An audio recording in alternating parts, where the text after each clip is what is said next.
Some things never go out of style. Lecturing. It's always been one of the basic ways to communicate information throughout the history of education. Everyone's attended lectures, and everyone knows that some of them are much better than others. In any sort of teaching, in classrooms, in business training, even in informal situations, there comes a time when the most effective and efficient teaching requires the teacher to speak and the student to listen. Even in my seminars and those of the other professors we filmed, amidst the dialogue and the discussion, there will come such times, and a teacher must be prepared to lecture for as little as 1 minute and as many as 90 minutes. In this lecture and the next two, I'll try to describe what makes a lecture or a formal presentation good. And I'll try to show you how you can work towards becoming an effective lecturer. I'll also try to guide you away from the kind of mistakes that lecturers commonly make. I've made all of them over the years, and I'm still working on it all the time. As always, it's valuable to think about the best lectures you've seen and heard. I hope some of them have been from the teaching company. And then to try to model yourself on aspects of those that you particularly like. It's also important, if you're a teacher or often have to give presentations, to be self-critical and to ask yourself often and honestly whether your lecturing is as dynamic and as informative and as interesting as it could be. A good lecture or presentation is interesting and informative. It makes one clear point and supports it with evidence and illustrations while persuading listeners of its essential rightness. It's worthwhile to begin by assuming that you're competing for the audience's attention. In other words, assume that they've done you a favour simply by coming, and offer them something stimulating or controversial right from the beginning to give them the feeling that they're glad to be there. Lecturing or making presentations is a type of performance. Of course, it's less dramatic than theatre. It's not a branch of show business, but it does have show business elements. And the more you can make your presentation commanding and gripping, the better it's going to be for your capacity to convey the information. You should regard yourself as working to hold the audience's attention. Merely saying what you've got on your script is not enough. You've got to make sure that the audience hears it and is amenable to wanting to hear it. Watch them as they watch you, and try to make them feel that they're getting more than their money's worth. That's the way to really draw people in and have a fascinating lecture. Now, if your lecture is part of a series, show how it follows from the earlier ones in the series and how it will contribute to the goals of the series as a whole.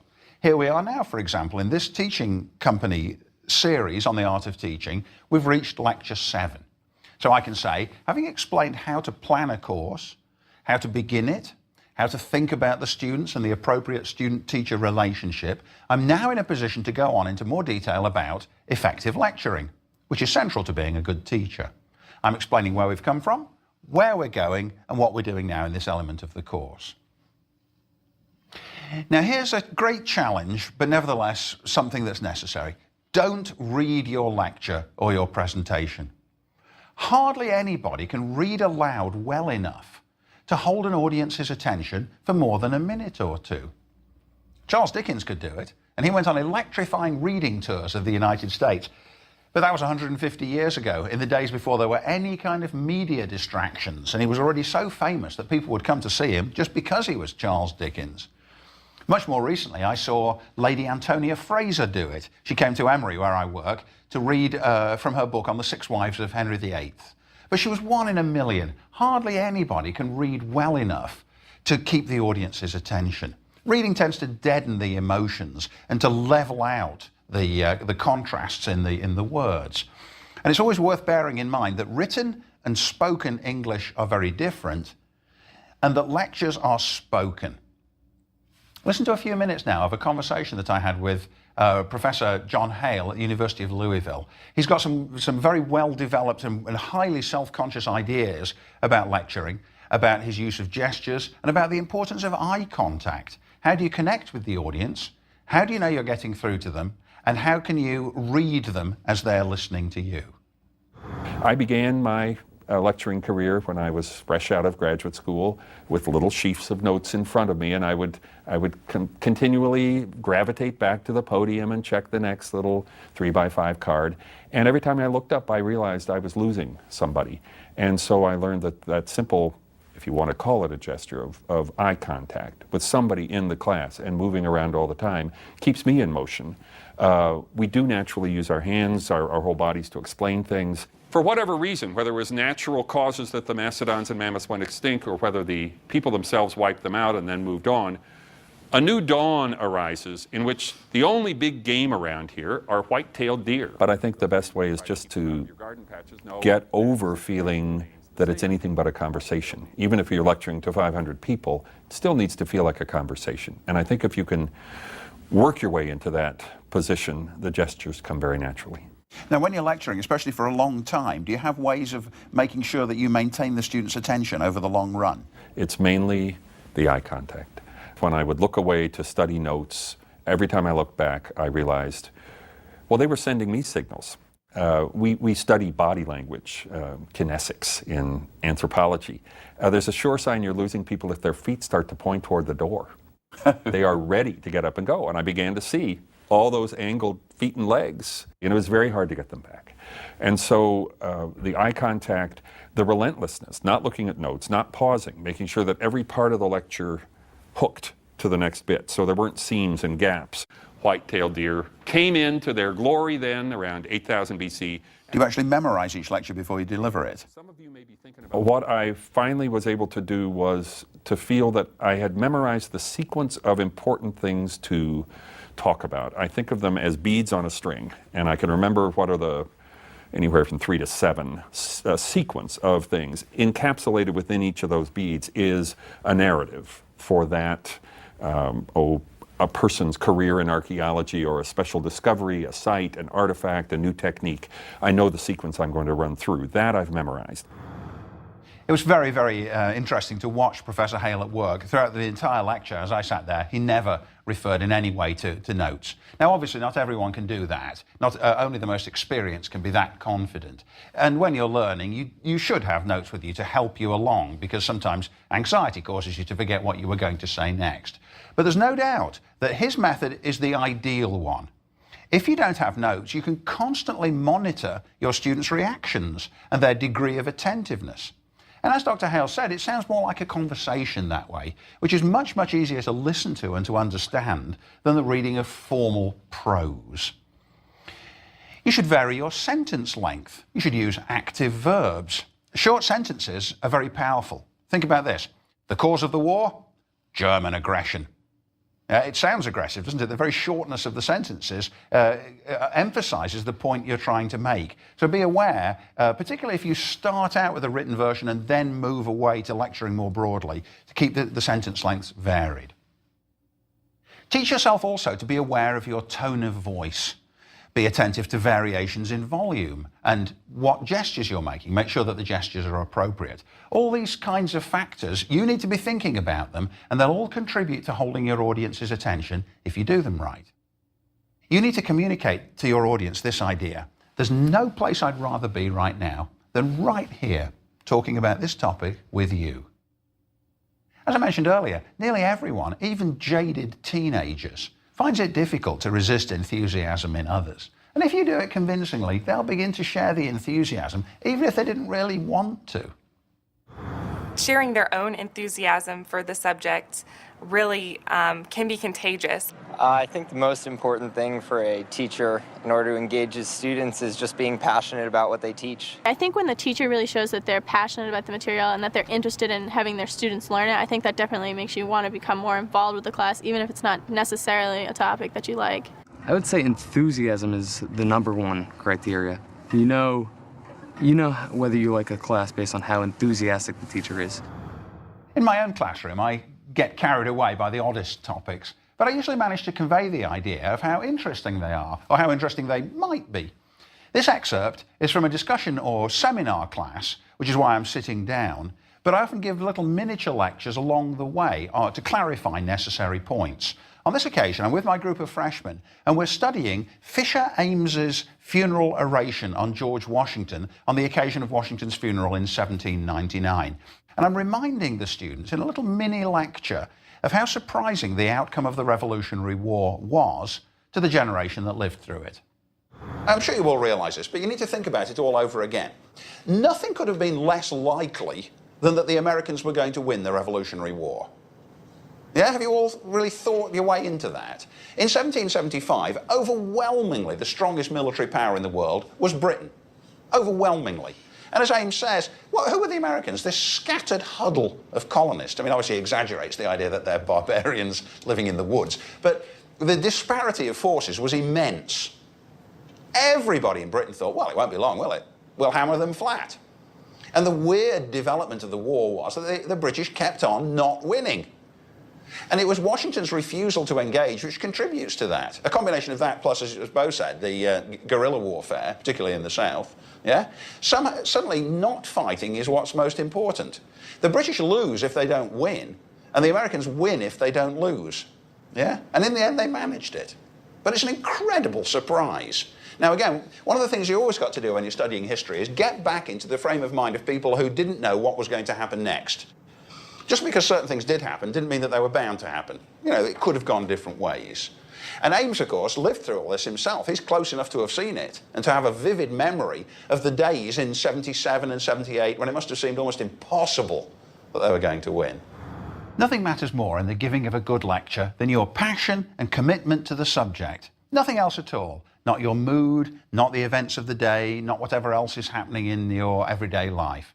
So, and in fact, whatever you're thinking or feeling outside the class, you've just got to leave all that behind and commit yourself to the topic of the day. Even if a tree's just fallen on your house, don't let that be known to the students around you. Remember, you're projecting your teaching persona, part of which is complete dedication to the subject. If you don't feel it, act as though you do. Now, here's another point, the variations in vocal inflection. It's a good idea when you're lecturing sometimes to make your voice loud and sometimes soft, high and low, even in the presentation of technical material, because this again is stimulating to the audience. Now, here's a surprise. Paradoxically, you often get the audience to pay closer attention by becoming quieter. It stills them and it makes them strain to hear. I've often found that the very best way to make a noisy classroom become quiet is to speak quietly. You should practice voice inflection as well, and variation. No matter what you're talking about, you must avoid putting everyone to sleep by speaking in a monotone. And again, I suppose you've almost certainly been in a lecture where the absolute monotony of the lecturer's voice makes it difficult for you to remain awake because it seems to become an undifferentiated stream of noises. Occasional use of rhetorical questions also stimulates interest and can often be more informative than declarative sentences. Let me give you an example of that. Why on earth did Hitler declare war on the United States? Wasn't it certain to guarantee his ultimate defeat? Now, those two questions, I think, are very powerful. It's better than saying this. Historians have pondered Hitler's decision to declare war against the United States. Had he not done so, Britain and the Soviet Union might have been unable to defeat him. Now, the second version isn't wrong. It really embodies the same information. But the rhetorical questions, why on earth did he do it? That posed the whole thing more concisely and more dramatically. And again, they remind the students this point I keep making, which is always vital in teaching history, that things could have turned out completely differently. By posing it in the form of a question, you raise that possibility. Why did he do it?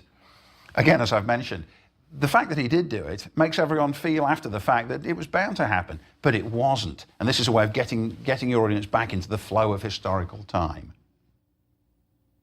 To be a good lecturer, you've got to identify and then you've got to suppress your own verbal tics. Again, I'm sure you've all heard lecturers who begin every sentence by going, sometimes even in replacing or and using that locution instead of a period and a new sentence.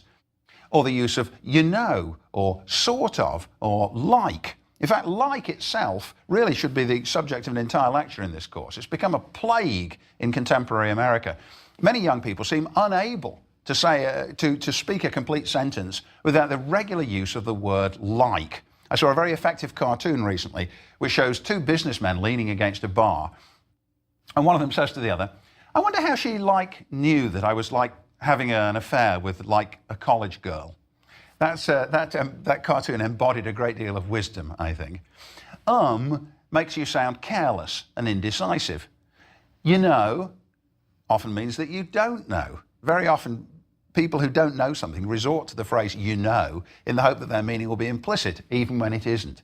Now, all these things are slovenly and they're weak.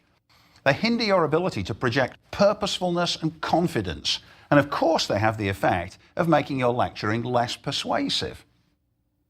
Now, there's no limit to the amount of scrutiny you can subject yourself to in trying to improve your lecturing style, but these things seem to me absolutely fundamental. You've got to get rid of them because they impair your ability to lecture and to speak persuasively. I have noticed one, even in myself recently, as we've been watching the inserts to these talks, the little rhetorical yes. I sometimes say to my students, "This happened, yes?" Kind of waiting for their assent. So I know now that's something I've got to work on trying to eliminate because it doesn't deserve its place in my verbal repertoire. As a lecturer, you've always got to be ready to explain issues more than once or in more than one way. Don't assume that just because you've said something, the students will grasp it. Try to answer your students' questions as they come up, or turn students' questions into opportunities for audience involvement. Very often, I'll turn a question back onto it. The student will ask the question, and I'll question them in such a way as to bring out the degree to which they do know their own answer. At the beginning of a course, I always say to students, I welcome their questions. Now, sometimes it does happen that in your course you have a student who won't shut up, who's a bit too keen on the sound of his own voice, usually as a boy. And in the case of the constant interrupter or the quibbler, you do sometimes have to say, to have a word with that person at the end of class one day and ask them not to intervene. But otherwise, let students ask questions. It interrupts the flow in a good way, and it makes it more likely that, after all, if one person doesn't understand, probably some of the others won't understand either. Once again, John Hale, who's a beautiful lecturer, has a great insight into student questions that I fully endorse, which is that you shouldn't ask for them, but you should accept them when they arise out of the flow of the lecture. I got over the habit of saying, "Any questions on that?" Well, you've just punctured the balloon of interest and focus. And the sheer act of saying it causes everyone to forget what questions they had. Exactly. So people are encouraged on the first day of class to be aware this is their class. We may be lecturing, and I'm presenting the information, but if there's anything they don't understand, chances are someone else in the room didn't understand it either. Please put up your hand and let's talk about that. When you do get a question, turn it back on the questioner if you can, lead the student through the simple stages of the issue you're describing, and help them to realise that they already know some part of the answer, occasionally that they know all of it. Use familiar analogies whenever possible too. As a beginning lecturer, one of the mistakes I made was to compare the people I was talking about in American history with characters in Shakespeare. But of course the reality was that most of my students hadn't read Shakespeare, or not much of it. Certainly if I made reference to somebody in Coriolanus, I just lost everybody. Now, by contrast, I compare them to characters in shows like Mad Men or Law and Order, things which are on TV at the moment. Because it's much more likely that the students will know who I'm talking about. The Office is a good one as well, because everybody watches it. Popular culture provides an immense range of familiar figures and situations that we can draw from. And as I said before, you never get the class you want, the class of knowledgeable Shakespeareans. What you've got to do is teach the class you've actually got in front of you. On the other hand, don't take this too far. Don't exaggerate your familiarity with contemporary youth culture, and particularly don't feel as though you must spend a lot of your downtime listening to rock groups who actually you don't like. To be an aging professor struggling to appear groovy is a terrible thing. That just makes you a figure of fun. Your body language as a lecturer is also important. You can communicate a mood of enthusiastic engagement just by the way you're standing. Stand upright. Don't lean on the lectern. And don't stand still for too long at a time. Let me show you something that you've all seen. It's the lecturer who says, "I'm now going to tell you about the importance of fascinating engagement with the work." The sheer fact of being slumped over the lectern like that drains vital energy out of the room. It makes the teacher look tired, and it makes the audience feel tired just watching. Much, much better to walk around the room occasionally. That'll have the effect of keeping the students at the back of the room more alert. And it will demonstrate your confidence by showing that you're not tied to your notes. Now, as we've said, the more you do it, the more likely it is that you won't be closely tied to your notes. But even from the very beginning, it will be possible for you to have a pretty good sense about certain parts of the course. And just the sheer act of standing in front of the lectern rather than behind it, and letting your whole figure be visible rather than hiding behind it, that's itself a gesture which communicates a sense of trust and contact and engagement and involvement with the audience before you. Now, what about gestures?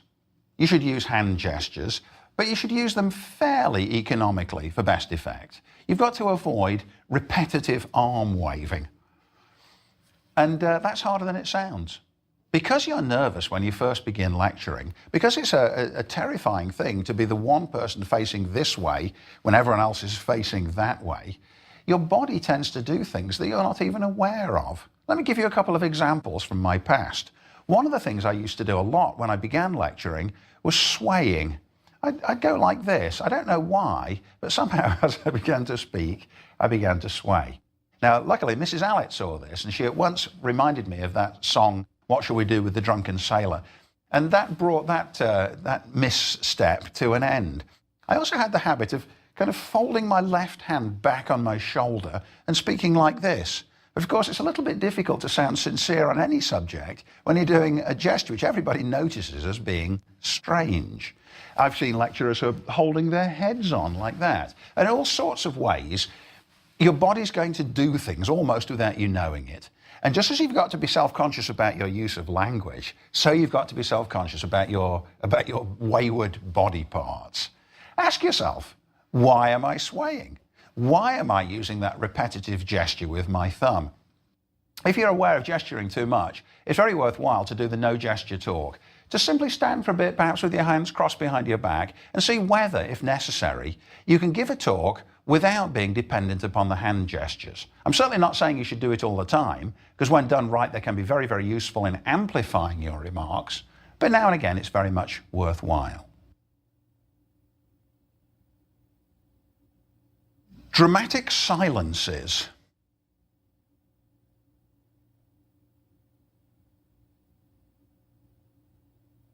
Dramatic silences can be powerful, especially when they're accompanied by the right facial expression.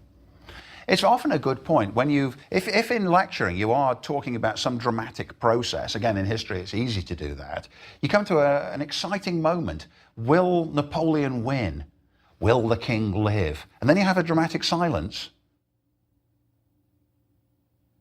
And then you go on to say what happened. It's powerful, and you need to trust yourself occasionally to have some moments where nothing's happening at all.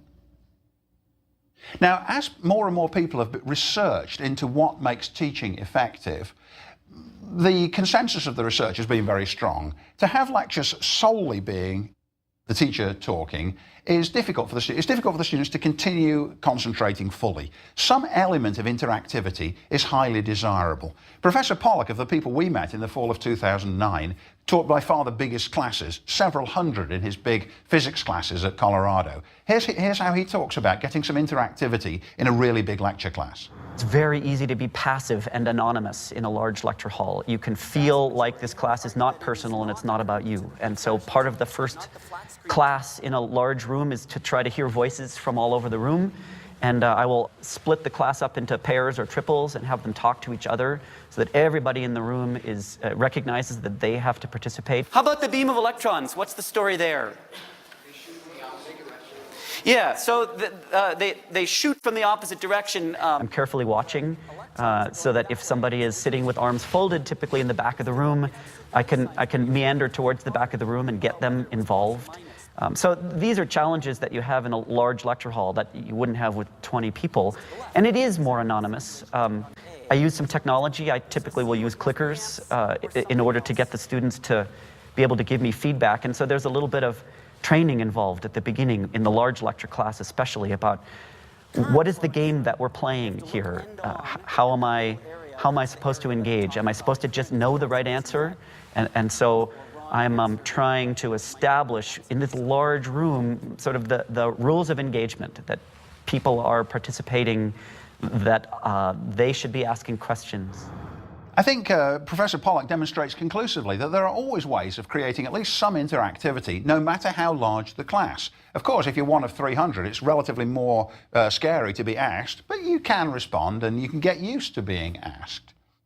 Well, some of the things I do regularly to involve the students so that the lecture isn't just all me talking, I often ask a student by name to define an important term. What's the meaning of the word autodidact?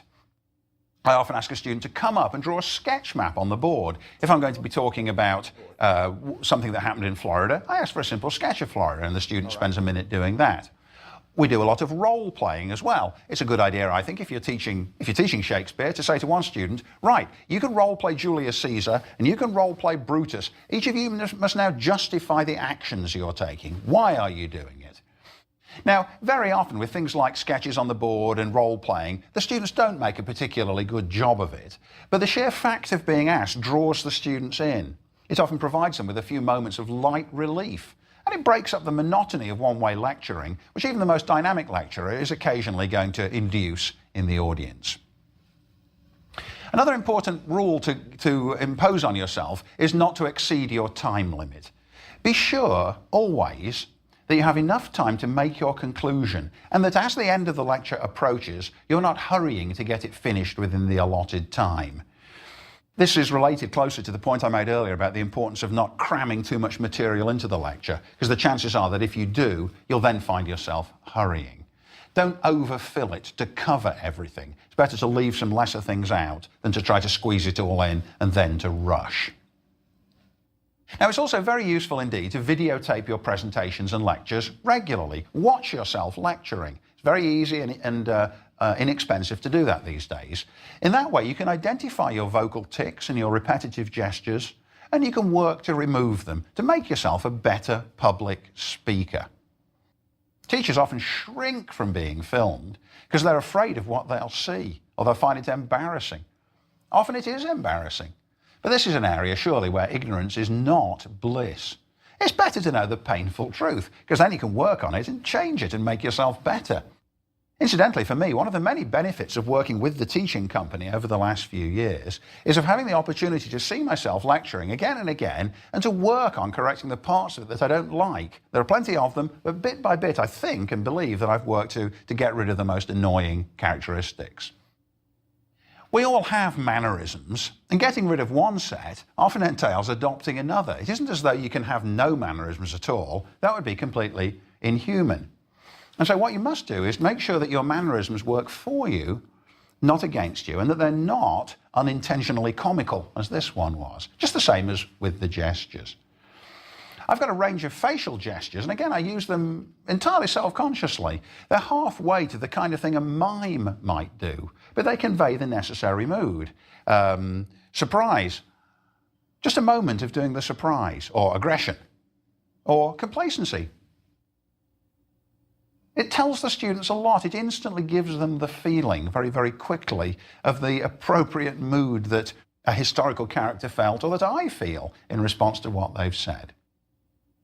Now, it's also a good idea to watch the film of other teachers and make a critical study of the mannerisms of politicians, preachers, and other public figures, adopting the gestures and the phrases and mannerisms that you like and that you find convincing, and being careful to say, what is it that I don't like about this speaker? How can I avoid using the kinds of gestures he used? As I said, lecturing isn't show business, but there is an element of show business in it.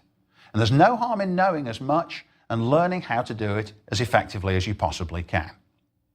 So now, to summarize, Begin a lecture by assuming that you're competing for your audience's attention and offer them something stimulating or controversial right away. Pay close attention to the audience to make sure that you're holding their attention and interest. Minimize your reliance upon notes so that you can maintain eye contact in order to do exactly that. And don't read your lectures.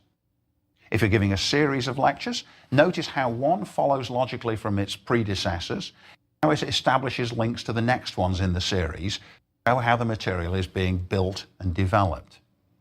Regardless of your mood or preoccupations, bring the full force of your enthusiastic energy and delight in the subject to the lecture itself. And be brave. Videotape yourself and study critically your mannerisms, both physical and vocal, and work to stop those that interfere or distract in any way. In this, as in all areas of teaching, self-awareness and self-consciousness are vital.